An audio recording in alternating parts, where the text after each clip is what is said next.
Mars 1981, Lac-Arouani, quelque part en Guyane française.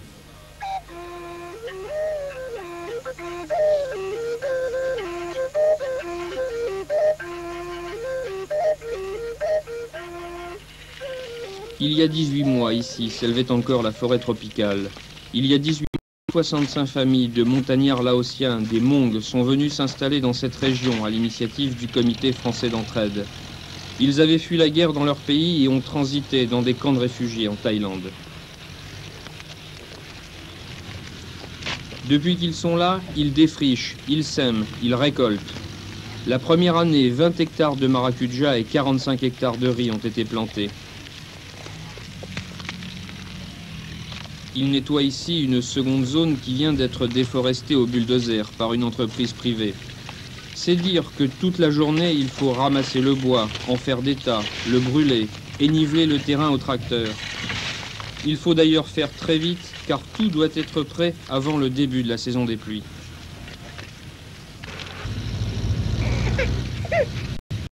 Pour aller à l'école, ils participent à tous les travaux, sous un auvent dressé en plein champ ou sur le dos de leur mère.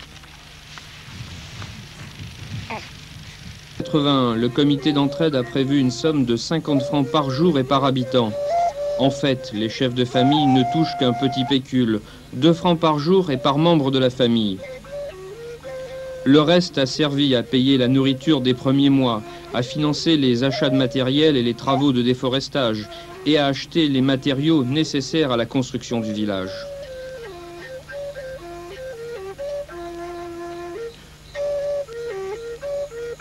Les premiers réfugiés Hmongs sont arrivés ici en octobre 79, mais ils ne sont pas venus seuls. Yves Bertré, prêtre catholique, vivait avec eux depuis 27 ans. Il les a suivis. C'est lui qui dirige le centre d'hébergement. C'est lui aussi qui, sur place, en Thaïlande, a sélectionné les familles en fonction de leur attachement à la terre. C'était une opération agricole. La première question que je posais à ceux qui se présentaient, c'était premièrement, est-ce que tu veux être agriculteur ? Et deuxièmement, est-ce que tu l'as été sans discontinuer jusqu'à maintenant? Ceux qui avaient été plus longtemps militaires ou autres étaient exclus. 400 habitants pour 65 familles peuplent le village. Et on compte déjà plusieurs mariages et une vingtaine de naissances. La vie continue donc, scandée par les travaux agricoles et l'entretien du village, pour lequel chaque chef de famille doit une journée de travail par semaine. Chaque famille a sa propre maison.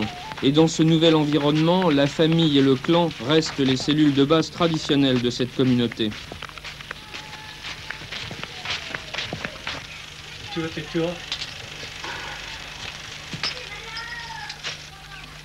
L'intégration économique est en cours. Chaque semaine, une camionnette ramasse les fruits et légumes destinés au marché de Saint-Laurent et de Cayenne.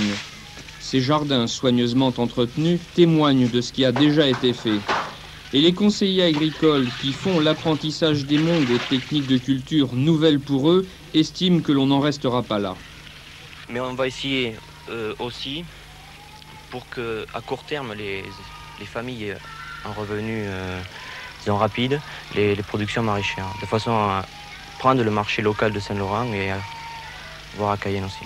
Mais quelles sont les relations avec l'agriculture guyanaise? Alors, on a des problèmes parce que bon, forcément, un village comme ça, puis certaines familles qui font des productions maraîchères, ça casse un équilibre, notamment au niveau de Saint-Laurent. L'équilibre des agriculteurs de la bâtie qui vendaient sur Saint-Laurent. Les Hmongs arrivent à Saint-Laurent et cassent les prix, etc. Donc ça pose d'énormes problèmes d'intégration qu'on va tenter de résoudre par des structures coopératives, disons, avec les agriculteurs de Saint-Laurent. L'intégration dans le cadre d'un département français passe aussi par l'apprentissage de la langue.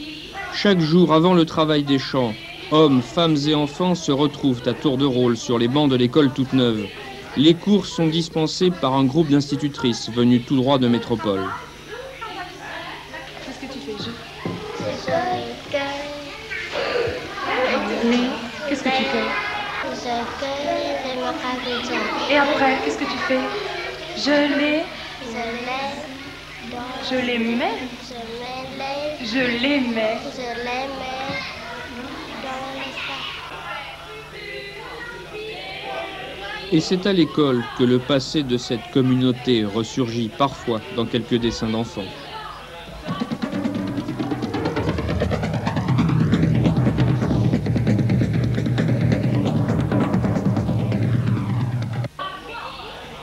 Mais c'est bien dans leur langue à eux que chaque mois, les Hmong envoient des dizaines de lettres et de cassettes à ceux qui sont restés en Thaïlande, dans les camps, ou ceux qui ont pu émigrer aux États-Unis, au Canada et en France. Non, non, non, non, non, c'est faux. C'est faux. Là, 16. Il faut que vous en fassiez 16. 1, 2, 3, 4, 5, 6, 7, 8, 9, 10, 11, 12, 13, 14, 15, 16.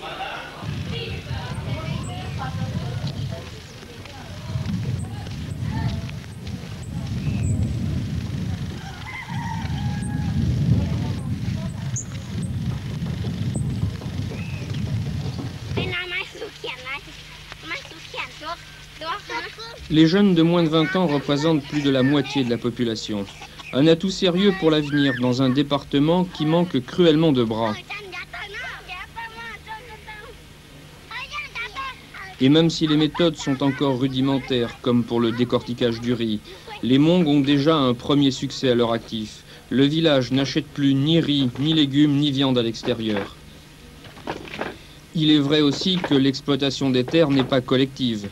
Chaque famille ne s'occupe que de sa parcelle et de son jardin.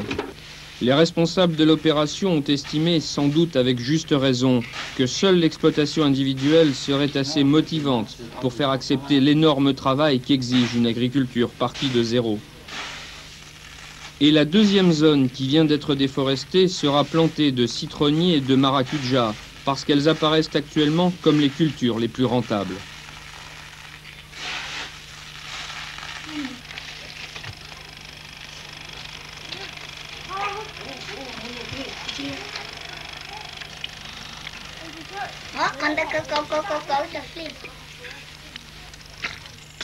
À court terme, chaque famille disposera de 4 ou 5 hectares de terres cultivables.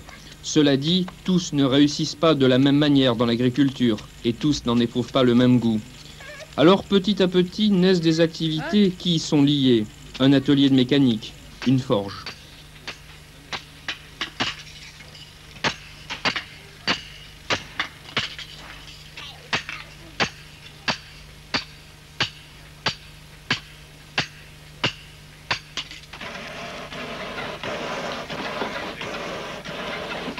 Que va devenir cette communauté dans l'ensemble guyanais qui connaît déjà une très grande diversité de population?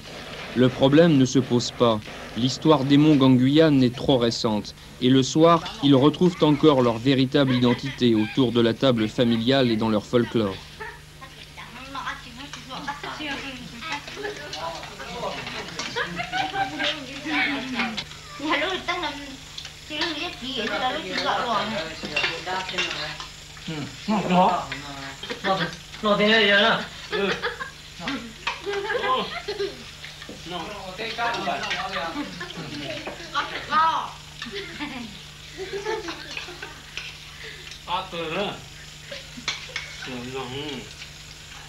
Đây này cho mình vừa hơi lắm không? Làm giá là chỗ đây ổn nâng ra. Chỗ đó này, nó tệ rồi ổn nâng rồi. Đó là ổn này gì đó. Nó. Là chỉ sao là cái sức ra cái nền tảng. Nó đá đó. Nó đá đó.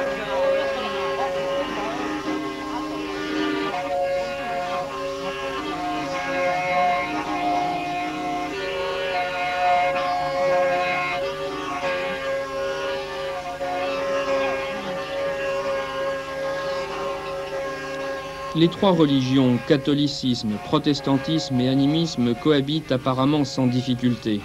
Le premier soir passé dans le village, nous fûmes conviés à une séance d'invocation des esprits par le chaman. Une cérémonie qui peut durer des heures, jusqu'à épuisement de l'acteur principal.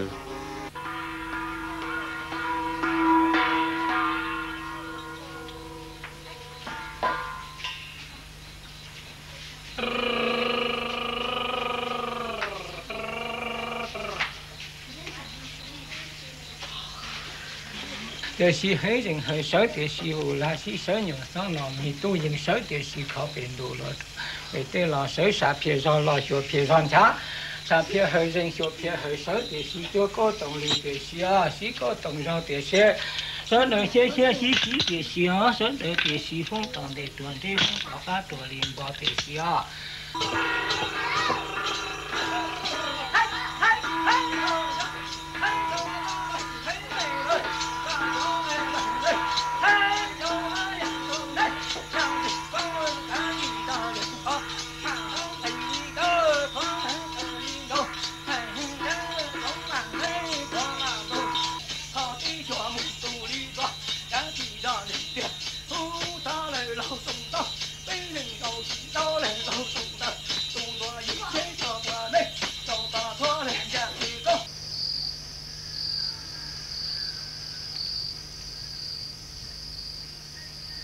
On a fait un véritable pari en implantant cette communauté Hmong en Guyane.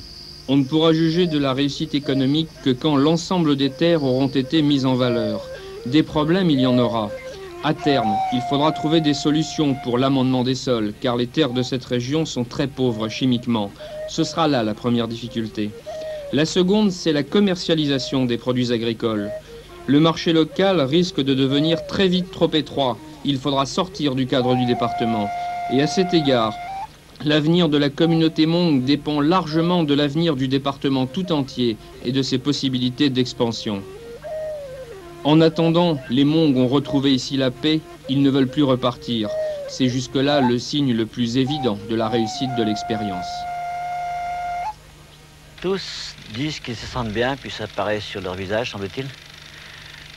Et ils ont demandé les naturalisations depuis déjà 6 mois. Il y a 30 familles qui ont demandé, mais les autres voudraient demander aussi.